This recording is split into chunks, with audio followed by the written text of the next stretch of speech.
let's go there. Is Swift a competitor? Is Swift something that in a future scenario you would see working with? And what about transfers that happen through platforms like a Revolut or a WeChat? Yeah. So Ripple decided early on that we wanted to be at kind of the infrastructure layer. There's a whole bunch of strategic issues associated with that. One of them, quite frankly, is that if you work with regulated endpoints, that's where all the regulatory frameworks apply. KYC, know your customer, AML, anti-money laundering, all the acronyms. If you work just with regulated endpoints, they're making sure that that is the case. Companies like WeChat have to do that regulatory work themselves. Now, Swift is kind of a competitor. It's slightly more complicated than that because Swift is really just messaging. When you send a Swift transfer, it's not liquidity. You're actually sending bank messages to banks that have liquidity. So to some degree, Citibank and HSBC, really the top two, JPM, those are the top three liquidity banks. You mentioned Jamie Dimon, so let's bring it back to Jamie and JP Morgan. What do you think is going to be the thing that they will have to change the most or lose market share and somebody else is going to do better, faster, serve their clients better than JP Morgan or Goldman Sachs? You can just hear the bankers panicking right now. And when you're sending Swift messages, you're sending messages to banks to release liquidity and making sure the debits and credits match.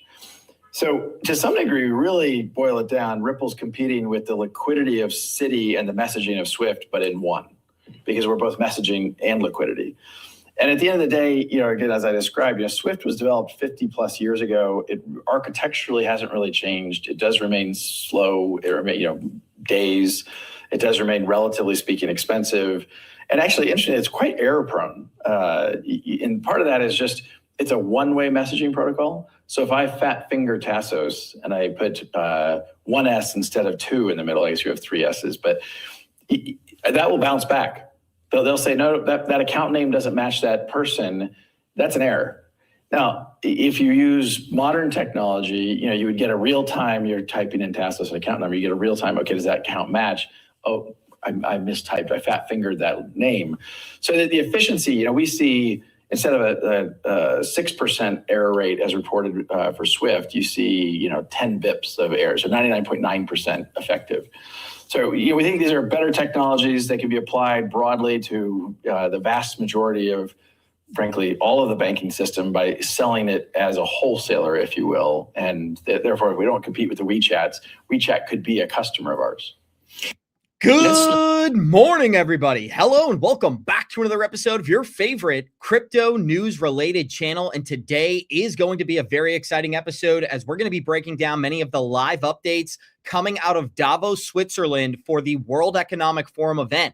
Now, this is the first time ever Klaus Schwab will not be leading the World Economic Forum as I believe the CEO and the co-founder. We are now reliant on Larry Fink to lead these conversations. So once again, BlackRock playing a very important role in the reshaping of global finance. Well, during today's show, I've got some really interesting connections that we're going to take you through between Ripple, Trump, and the World Economic Forum. We're also going to be breaking down the title of today's episode on YouTube, the New York Stock Exchange using the XRP ledger to bring 24/7 trading inside the United States. This is another article that our listeners are going to want to pay attention to because Alex Cobb asked the important question. Hey, Grok, wondering what is the likelihood that the XRP ledger is being involved in the New York Stock Exchange 24/7 markets going on-chain through tokenized stocks? Wouldn't it make sense considering Ripple's heavy regulatory compliance, transparency, and reputation with institutions? Well, the answer that I was able to get from the AI was shocking. It did not dismiss the allegations, and it said it is more likely than not that the Ripple team and the XRP ledger are involved in some way, shape, and form. Now, we do already have nearly 1,300 live listeners here, 755 watching on YouTube, guys. If you're excited, you enjoy this content, smash that like button, share your thoughts in chat, and the goal for today, can we pass 700 likes during the episode? That's the ambitious goal that we've set for you all, and we already passed 160 just 5 minutes into the program. Now, one of the things that came out of the World Economic Forum this morning is the clear indication that a global financial reset is on the horizon. And many of our listeners may say it is already here. Well, here's the breaking news that we just got this morning. In 1971, that was the year where the US dollar delinked from gold. And from that moment, the entire global monetary system effectively collapsed. That's not my opinion. That was stated at the World Economic Forum event this morning. So we're going to play this brand new clip and break down how digital assets were always a part of the plan. Here it is. And the decision to delink the US dollar from gold. In an instant, the foundations of the Bretton Woods system and the entire global economic order set up after the war effectively collapsed. But it also had two major effects. It inadvertently created the conditions for what would become a truly global order. And it provided a sharp lesson for Europe and on the need to strengthen its economic and political power.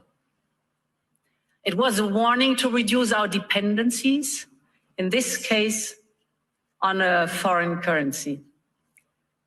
The world may be very different today, without any question, but I believe the lesson is very much the same.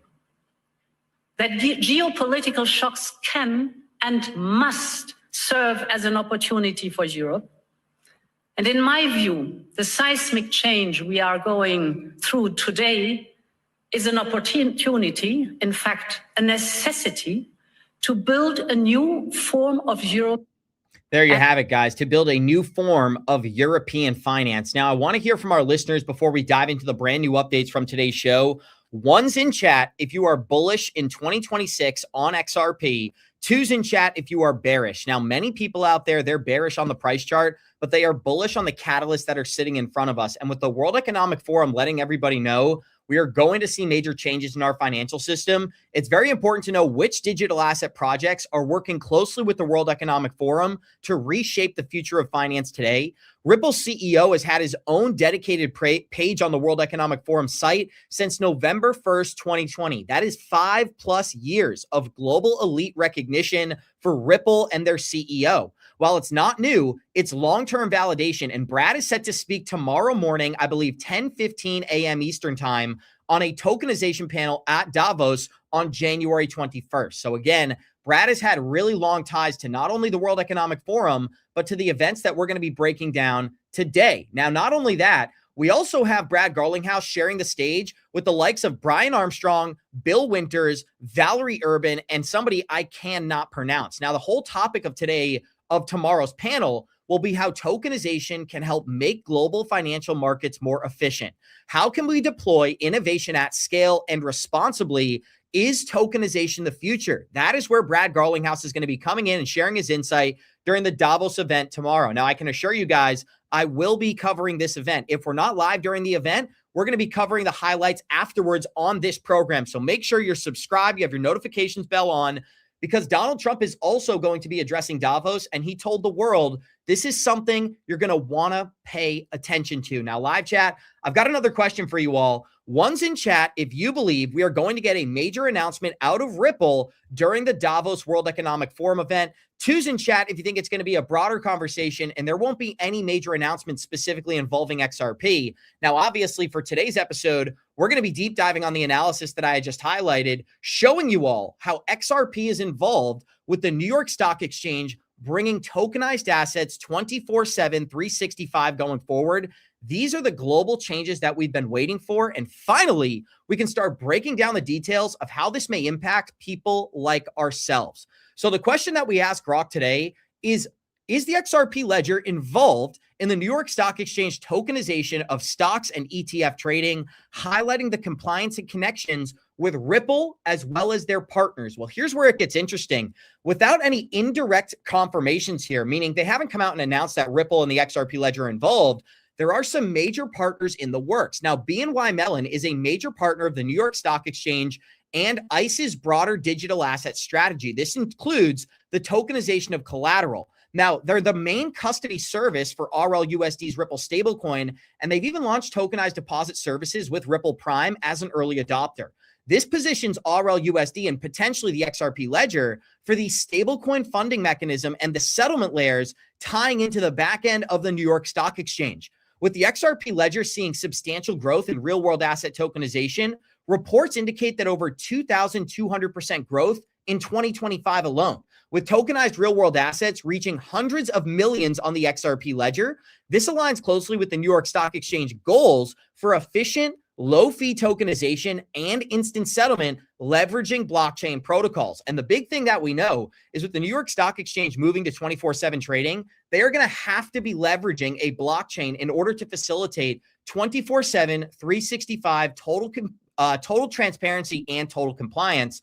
Well, that's where Ripple really comes in as the most compliant blockchain network and the most transparent. Now, the XRPL's built-in DEX facilitates low, fast settlement in 3 to 5 seconds with institutional grade features, meaning compliance tools, and partners with a BlackRock RChax for tokenized funds. This makes it plausible as a contender for the future of multi-chain integration. Now, in summary, the post reflects valid community excitement about the XRP ledger's strengths, as well as Ripple's institutional ties with BNY Mellon and RLUSD. But direct XRPL role would be announced at the last stage of adoption, as it would not benefit global competitors. So Grok is telling us, even if the XRP ledger was set to be involved in facilitating trades behind the scenes, we are the last people who would know. But chat, I want to come to you. One more question here. One's in chat if you believe that the XRP ledger is involved with bringing tokenized assets to 24/7 trading on the New York Stock Exchange. Two's in chat if you think they're going to tap a different blockchain and maybe even leverage a different technology, right? If they decide to use Ethereum, they're going to be using a slower, more expensive network. But one of the things that we know for sure, the United States government is going all in on digital assets, and it's Ripple that is taking center stage. Now, here's a brand new announcement that we just got this morning out of Treasury Secretary Scott Bessent at the World Economic Forum event. The policy of this government is to add seized Bitcoin to our digital asset reserve. Well, this is a conversation I'm really looking forward to, as people have been talking about a digital asset reserve, including other assets outside of Bitcoin, possibly even including XRP. But let's let this clip play and we'll break it down. Here it is. Can you give us an update this year in 2026, what America's strategy is for a Bitcoin strategic reserve? And given that the SDNY recently seized Bitcoin from developers working on a project called Tornado Cash, what does the administration think about that, contrary to Trump's executive order saying that Bitcoin should not be seized, Bitcoin should not be sold? So a lot of things to unpack there. I'm not going to talk about Bitcoin specifically. What I will talk about is the administration led by Treasury and our colleagues on both sides of the aisle in Congress passed historic legislation, the Genius Act for stablecoins. We are working on clarity legislation. And our goal, again, it is the president bringing digital assets and innovation onshore to the U.S. We want to be the best regulatory regime for digital assets and creativity to spark innovations. The previous administration almost created an extinction event for digital asset companies. We are bringing them back. I'm not going to comment on that litigation other than to say, if anything was seized, I believe it would have been seized from the founders, and the policy of this government is to add seized Bitcoin to our digital asset reserve after the damages are done. So the Bitcoin reserve, our view was first you have to stop selling, which we have done, and then we can add the assets and asset forfeitures. So by the end of the Trump administration, it's almost definitive, guys. If we're able to get what the administration is stating here, we are going to have a Bitcoin-centric reserve. And we're going to call it a digital asset reserve for the time being, but we need to see other assets include. We need to see stablecoins. We have to see projects like XRP, possibly even a Solana and an Ethereum included in the reserve, because this is about the future of finance, and other countries all around the world are competing for the exact same assets that the United States government is talking about adding to their balance sheet. If we don't do it, China will. If we don't do it, Russia will. And just earlier this week, Russia passed a bill to regulate digital assets and allow large companies as well as government entities to custody digital assets in reserves. So with the United States government moving in this direction, the Russian government moving in this direction, we have the Chinese government moving in this direction. The only thing that's not moving in this direction are the price charts. And I want to point out the obvious for today, guys. We are going through a massive correction when it comes to sentiment in the crypto market. Now we're looking at digital asset prices overall. We've got Bitcoin trading at $90,000, Ethereum just above $3,000. We've got XRP trading at $1.90. And like I've stated for a very long time on this channel, my belief is that the debt cycle was restructured during the COVID crisis, and we're going through a process of reshaping digital finance. This is not a 4-year cycle. This is not price action that's being driven by the Bitcoin halving, but instead we are watching something completely different unfold before our very eyes. And I think the biggest thing that tells us that we're going through something different is we never got an alt season in 2025. If this was a 4-year cycle where people were going to be easily able to predict where they can make money, where they can take profit, we would have had a bull market in the fall of 2025. We would have had an alt season. People would have had an opportunity to exit. And maybe we'd even be talking about how we all took profits back last year. But instead, something completely different is unfolding from a timeline standpoint, where Bitcoin is crashing, Ethereum is crashing, XRP is crashing. Most of these projects never even broke their 2021 all-time highs. And that, to me, says that huge opportunity is on the horizon. With these ETFs, with the stable coins, with the reserve narrative, with the Clarity Act, so many positive catalysts are coming to the crypto space. It can really be a conundrum when we look at the market and say, how are assets continuing to trade down when we know we have this major momentum on the horizon? Well, here's the answer, guys. A lot of people don't think the Clarity Act is getting passed. And if the Clarity Act does not get passed inside the United States, we are in regulatory purgatory. Yeah, that's how you'd say that. We are in regulatory purgatory until the end of the Trump administration. We must be focused on getting the Clarity Act passed. And I know our live chat feels different about this. There's some people in chat who think we need to get this act passed because if we don't, it's going to take all the way until 2029, probably even beyond that if we get an anti-crypto administration in the White House.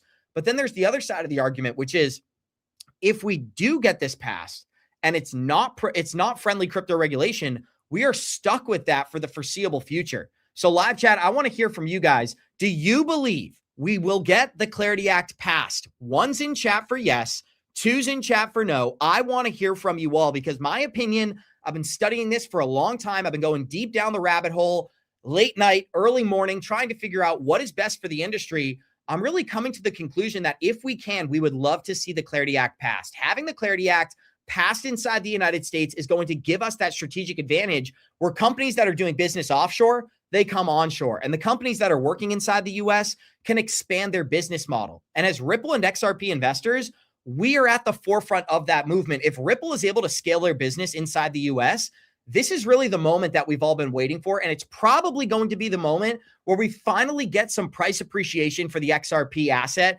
Now, the Motley Fool warned XRP investors, Ripple's growth and RippleNet's adoption do not automatically boost demand for XRP, as banks can use the technology without leveraging the token XRP. Well, here's the other end of that article. They are also predicting we will see $4 in 2026.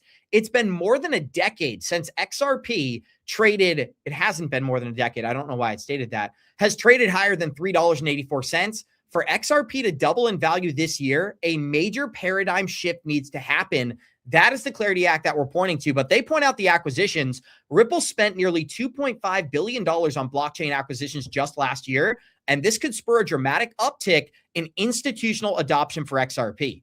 Will you correlate this with some of the adoption that we've seen from ETFs? I'm not sure if our listeners have been tracking this over the past week or so, but we are still watching inflows for XRP. The market is correcting, but ETFs are continuing to buy.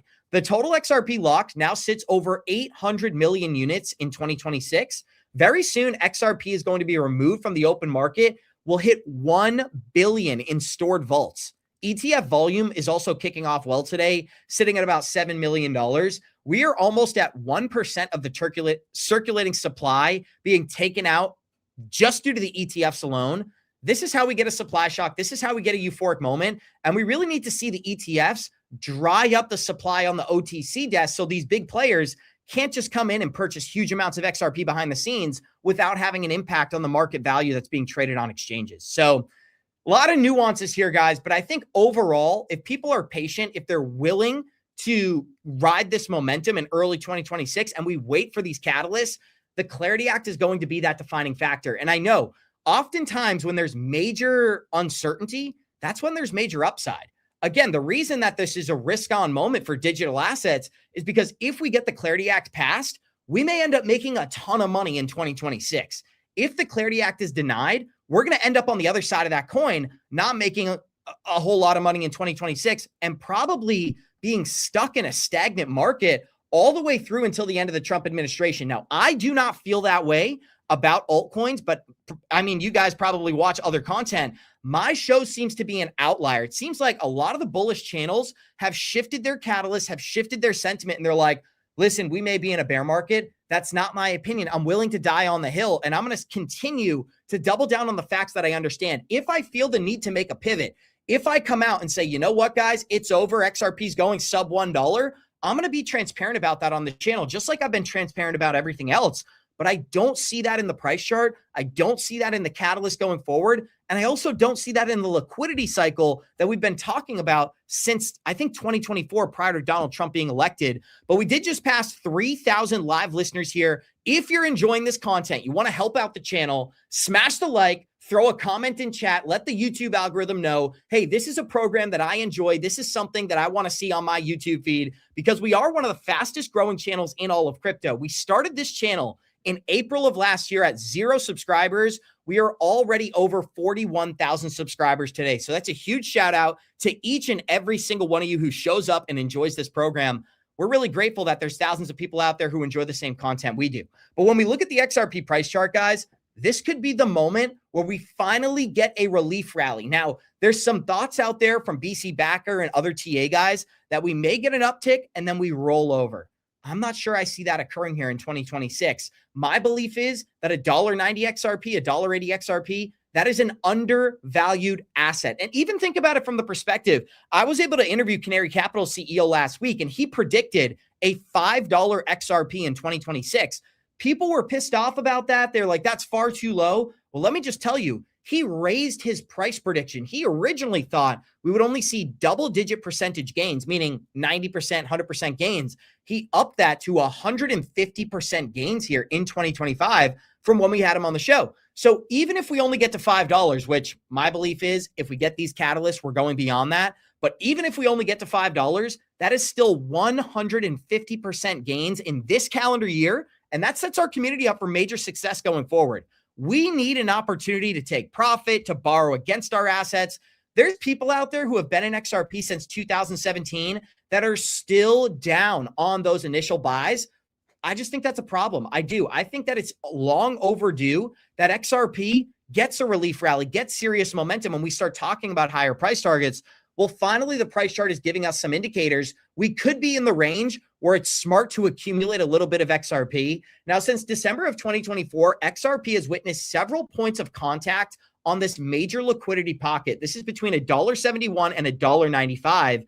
It's evident to see a relief followed on all prior pullbacks into this zone. So almost every time we touch these ranges, we got a relief rally in the XRP price chart. The daily stochastic RSI is also added for confluence, which sits in oversold territory. Now, again, what does this mean? It means that people have oversold the asset XRP. Sellers are in control. And fairly soon, we're going to be looking at a market where buyers step in, Clarity Act could be passed, liquidity cycle plays out. And projects like XRP, you know what people do? They look back on times like this and they say, I wish I had doubled down and grabbed just a little bit more. Now, guys, we do only have about 5 minutes left in the episode. If you're enjoying this content, you like this information, smash that like button. The goal for today, can we pass 700 likes? We're going to dump that down to only 500 likes on this 30-minute program. We are already at 385. Can we reach 500 before the end of the episode?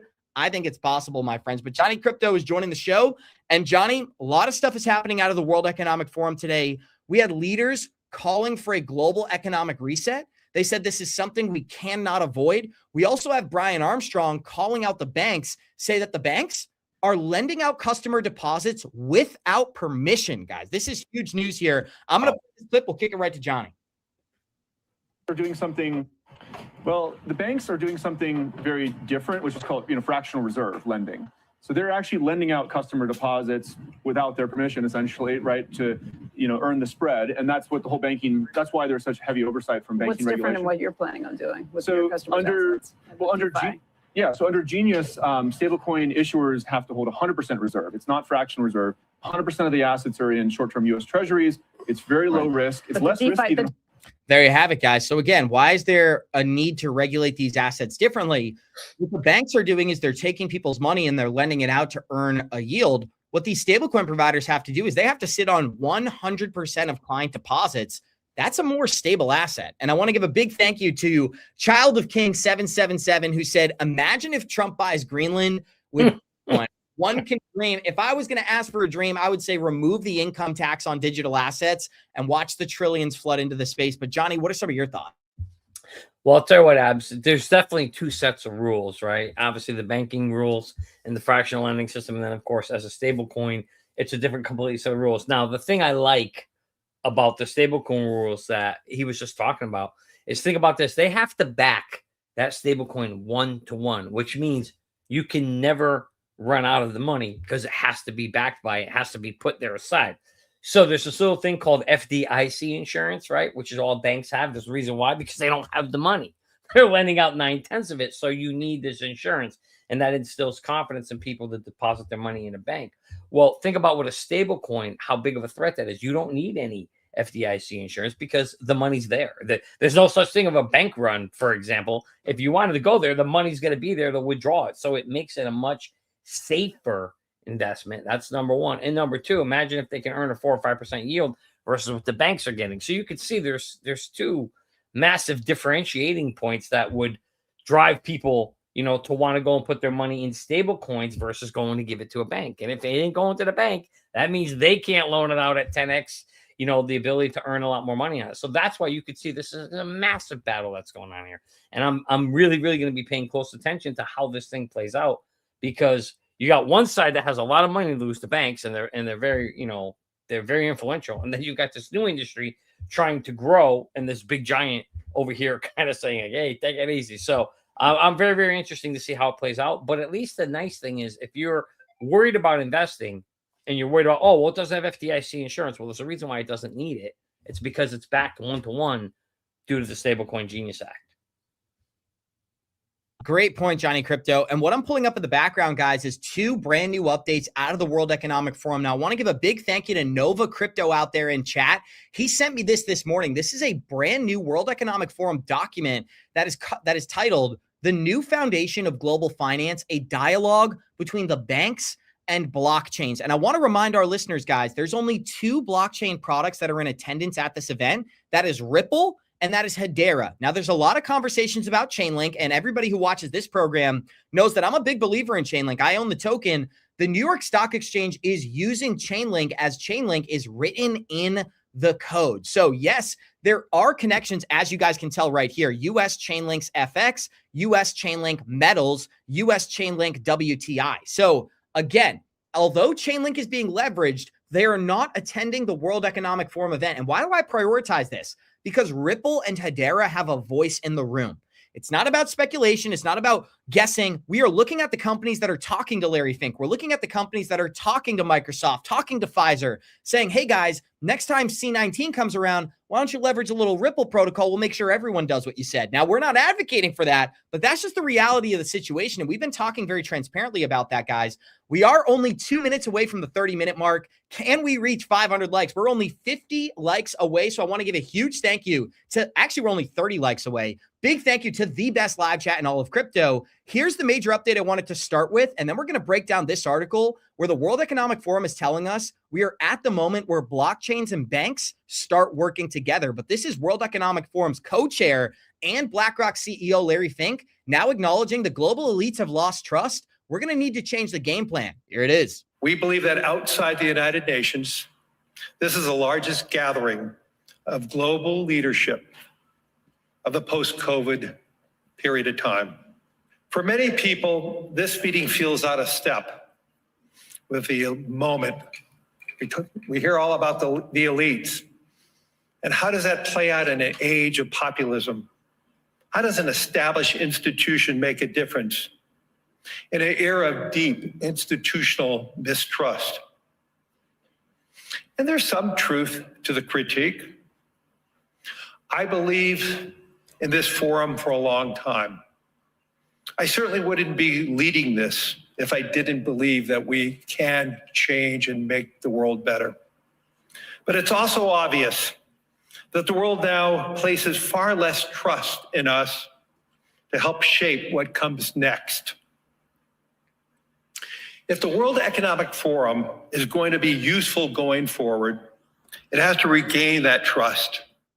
There you have it, guys. So what is he talking about, Johnny? Getting these objectives done. They've lost trust. And I really think a lot of people woke up during the 2020 crisis where before that moment, there was a lot of trust in institutions, just broadly, globally. Now we're looking at a moment where people don't trust these same conglomerates anymore. Even the people like the World Economic Forum, they're not taken at the same level of seriousness as they were prior to the 2020 crash because they lost a set of trust and standards, right? People, regular, everyday Americans, Europeans, whatever, Asians, they all looked at these organizations and said, I don't want to be trapped in my house. I don't want to be led like a sheep to the slaughterhouse. Instead, what I'd like is to choose my own sense of direction. That goes for finance as well. We want to control our money, and people like BlackRock understand that, but they need to convince us otherwise. And that's what I think this whole article is about that we're going to get into. So once again, big thank you to Nova Crypto in chat. This is a brand new article out of the World Economic Forum published this morning. The new foundation of global finance, a dialogue between the banks and blockchains. Well, what are they pointing out here?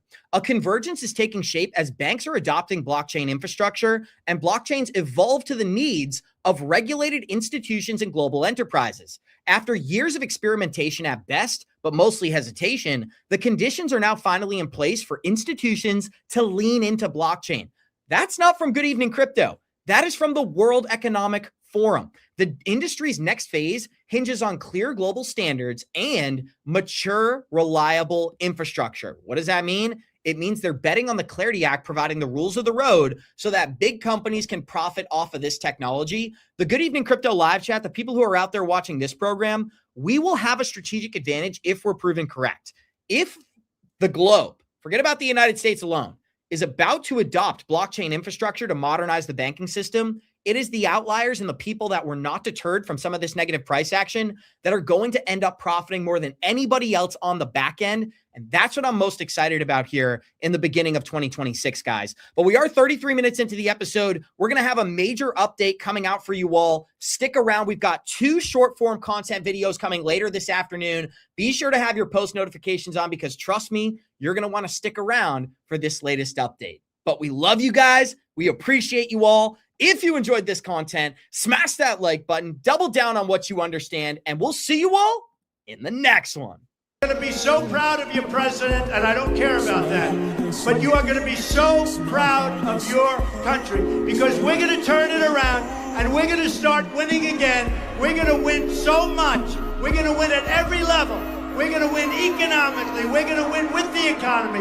We're going to win with military. We're going to win with healthcare and for our veterans.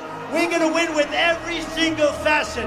We're going to win so much, you may even get tired of winning. And you'll say, please, please, it's too much winning. We can't take it anymore. Mr. President, it's too much. And I'll say, no, it isn't. We have to keep winning. We have to win more. See, the bottom line is...